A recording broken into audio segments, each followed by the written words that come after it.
This will be a common sight in the next month or two, hunters pursuing their favorite game.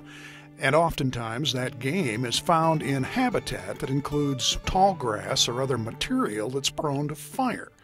Make sure you're aware of dry conditions before you venture into a bad situation. Choose the section lines that have been traveled a little more heavily, that don't have the tall grass that's going to get under the vehicle. Don't drive through the real tall weeds that are going to get caught under the vehicle and pose a fire danger. Warden Springer says catalytic converters and mufflers on vehicles generate a lot of heat, and that could create a high fire danger regardless of what appears to be moist conditions. It doesn't have to be all that dry for there to be fire danger. Anytime we have dry grass or leaves, regardless of the underlying moisture, that tall grass is a danger. On the other end of the spectrum, extremely wet conditions can cause a hardship as well.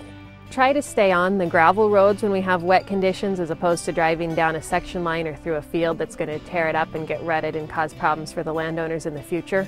Springer also says to use common sense if you need to park and leave your vehicle for any length of time.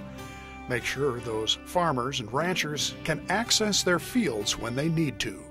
We want to be courteous with where you park, obviously not in the middle of the road blocking traffic, but also not on an approach that's going to prevent a farmer from getting into his field if he needs to.